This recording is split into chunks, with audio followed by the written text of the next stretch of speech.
मौसम से जुड़ी जानकारी और लाइव मौसम खबरों के लिए हमारे YouTube चैनल को सब्सक्राइब करें और बेल आइकॉन दबाकर हर अपडेट पर रखें नजर। नमस्ते मित्रों, स्काई मैट वेदर में आपका स्वागत है। मेरा नाम है महेश पलावत। इस बार हमने देखा कि मार्च, अप्रैल, मई और जून इन चारों महीनों में बहुत ज्यादा गर्मी हुई और मार्च में ही रिकॉर्ड टूटने लगे और जिससे फसलों को काफी ज्यादा नुकसान हुआ। और जो फसलों की गर्मी यानी समय से पहले गर्मी आने के कारण फसलों की जो पैदावार है उसमें 15 से 20% की कमी देखने को मिली। और उसके बाद मानसून ने भी बहुत ज़्यादा मेहरबानी हमारे ऊपर नहीं की है। हालांकि इस समय मानसून सामान्य से ऊपर चल रहा है, 6% ज़्यादा है, लेकिन जो एग्रीकल्चर वाले जो प्रधान राज्य हैं, वैसे तो पंजाब, हरियाणा से लेकर के राजस्थान, ये सारे इलाके ही पैदावार के लिए काफ़ी ज़्यादा मशहूर हैं और किसान भाई बहुत ज़्यादा इसमें मेहनत करते हैं। लेकिन उत्तर प्रदेश, बिहार, झारखंड, पश्चिम बंगाल, ये जो व्हीट बेल्ट है और जो पैडी यानी कि जो धान की बेल्ट है, इस इलाके में मानसून मेहरबान नहीं रहा और अभी भी इन इलाकों में रेन डेफिशिएंसी बनी हुई है।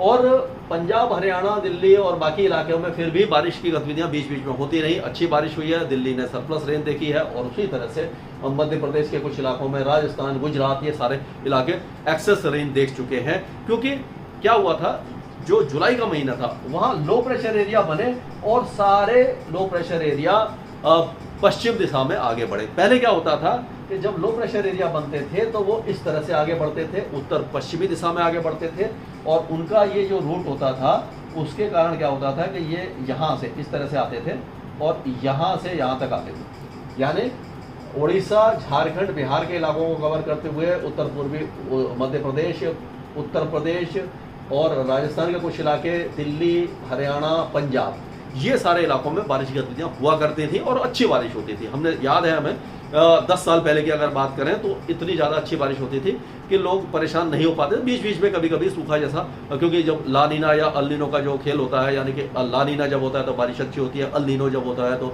सूखा पड़ जाता है। तो अल नीनो के समय इस तरह की वेदर एक्टिविटी नहीं हो पाती थी। लेकिन पिछले 5-7 सालों से हमने देखा कि जो जलवायु परिवर्तन है या क्लाइमेट चेंज है, ग्लोबल वार्मिंग है, उसके कारण मानसून की बारिश का पैटर्न बदल गया है और जो वेदर सिस्टम है वो सीधे गुजरात, राजस्थान और कराची की तरफ चले जाते हैं और ये मध्य भारत को मूसलाधार बारिश देते हैं। यानी इतनी ज़्यादा बारिश मिलती है कि जो अति हो जाती है। अति हो जाती है मतलब कि जो फसलें लगी होती हैं वो भी गलने लग जाती हैं या बाढ़ जैसी स्थिति बन जाती है। तो यानी ज़्यादा बारिश का भी फायदा नहीं होता और जो ये इलाके हैं ये सूखे रह जाते हैं, तो यहाँ पर भी बारिश नहीं होती। तो ये जो जलवायु परिवर्तन का खेल है, इसके कारण हम सब परेशान हैं।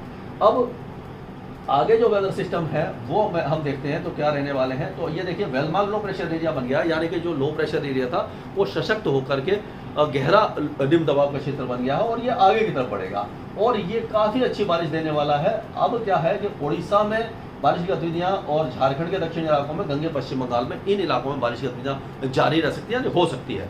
लेकिन मध्य भारत से ही शुरू कर रहे हैं और आगे जब बढ़ेगा ये तो छत्तीसगढ़, मध्य प्रदेश, यहाँ पर बारिश की गतिविधियाँ शुरू हो गई हैं। तेलंगाना में, विदर्भ, मराठवाड़ा, इन सारे इलाकों को ये बारिश देता रहेगा क्योंकि ट्रफ रेखा इस तरह से है, यानी हवाएं इस तरह से घूम रही है। घड़ी की उल्टी दिशा में जब हवा घूमती है और जब ट्रफ रेखा होती है तो वहाँ हवा ऊपर की तरफ उठती है। जब हवा ऊपर की तरफ उठती है तो वो ठंडी होती है और उसमें जो नमी होती है, क्योंकि नमी बहुत ज़्यादा है, तो वो बादल बनाती है और बारिश होती है। तो जहाँ पर ट्रफ रेखा आप देखते हैं वहाँ पर ज़्यादा बारिश होगी, जहाँ लो प्रेशर एरिया होगा वहाँ पर भी ज़्यादा बारिश होगी।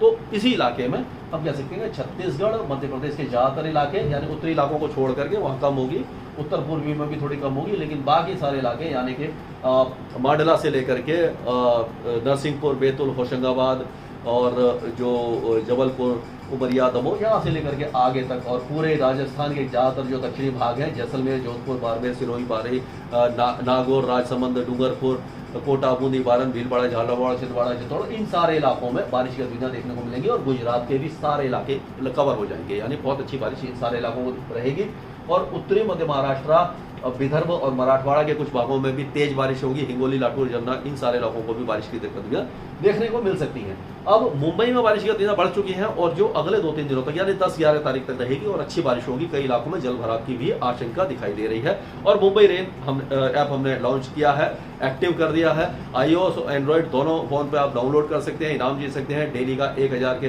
3 इनाम है, यानी कि केवल मुंबई की बारिश का प्रेडिक्शन करना है कि अगले 24 घंटे में कितनी होगी। उसमें सारा लिखा हुआ है, जब भी आप डाउनलोड करेंगे आपको पता लग जाएगा। और जो हर हफ्ते 5000 का इनाम है और महीने के एंड में 1 लाख का वोचर है, यानी कि सब ये सारे इनाम वगैरह उसमें आप देख सकते हैं, डाउनलोड कर लीजिए। तो ये सारे बारिश इस इलाके में देखने को मिलेगी। ये तो हो गया मध्य भारत। पूर्वी भारत की बात करें तो पूर्वी उत्तर प्रदेश, बिहार, झारखंड के उत्तरी इलाके, पश्चिम बंगाल, पूर्वोत्तर राज्य, ये जो इलाके हैं अभी भी बारिश का इंतजार कर रहे हैं और अभी भी हल्की फुल्की बारिश की गतिविधियां ही नजर आ रही हैं अगले 3-4 दिनों के दौरान। इसके बाद अगर कुछ वेदर एक्टिविटी होती है तो मैं मॉडल को स्टडी कर रहा हूं और सारी सिचुएशन स्टडी करके ही आपको बताऊंगा, क्योंकि ब्लफ करना बेकार है। उल्टा सीधा मैं बोल दूं और उसके बाद ना हो तो ये अच्छी बात नहीं है। तो ये सारे इलाके अभी फिलहाल शुष्क रहेंगे। दिल्ली, पंजाब, हरियाणा, इन इलाकों में बौछारें छोटी मोटी जो लोकलाइज्ड वेदर एक्टिविटी होती है, क्योंकि कोई वेदर सिस्टम नहीं है। एक्सेस ऑफ मानसून ट्रफ नीचे है तो यहाँ पर हल्की फुल्की बारिश होगी। हिमाचल, उत्तराखंड, जम्मू कश्मीर के इलाकों में भी छुटपुट बारिश की गतिविधियां 1-2 तेज बौछारें हो सकती हैं। लेकिन 11 तारीख के बाद धीरे धीरे ये एक्सेस ऑफ मानसून ट्रफ जब ऊपर आएगी तो उत्तर भारत में बारिश की गतिविधियां बढ़ने वाली हैं और उसके बारे में हम आपको लगातार अपडेट देते रहेंगे। अब राजस्थान के दक्षिणी भागों में ज़्यादा बारिश होगी, लेकिन उत्तरी राजस्थान में बारिश कम होगी, यानी पूर्वी, उत्तर पूर्वी, मध्य भारत कवर हुआ। और अब हम देखेंगे, यानी ये जो वेदर सिस्टम है इसको भी अगर देखें तो वेलमार्क लो प्रेशर एरिया इसी तरह से आगे बढ़ेगा, ये ट्रफ के साथ साथ आगे बढ़ेगा। और 11 तारीख को जो बारिश की गतिविधियां हैं ये कराची से लेकर के राजस्थान और मध्य प्रदेश और ये जो इलाके हैं ये सारे 10 और 11 को अच्छी बारिश देखने वाले हैं। बाकी इलाकों में धीरे धीरे बारिश की गतिविधियां कम हो जाएंगी। ये बात हुई। और अब अगर हम दक्षिण भारत की तरफ चलें तो दक्षिण भारत में भी अगर हम देखते हैं तो जो बारिश की गतिविधियां हैं कोस्टल कर्नाटका, केरला और उसके आसपास के इलाकों में अभी बारिश की गतिविधियां थोड़ी सी कम रहेंगी, लेकिन मॉडरेट शावर से 1-2 हैवी स्पेल अभी भी जारी रह सकते हैं। और जो तटीय आंध्र प्रदेश है यहाँ पर भी बारिश की गतिविधियां कम हो जाएंगी। आंतरिक कर्नाटका में यानी कि गड्डक, धारवाड़, कोपल, ये जो इलाके हैं, मैसूर, चामराजनगर, बेंगलुरु, इन इलाकों में भी पैची शावर यानी कि कहीं बारिश हुई कहीं नहीं हुई, इस तरह के शावर्स होंगे। ये तेलंगाना में भी 2 दिनों के बाद यानी 24 घंटे के बाद बारिश की गतिविधियां यहाँ पे कम होने वाली हैं।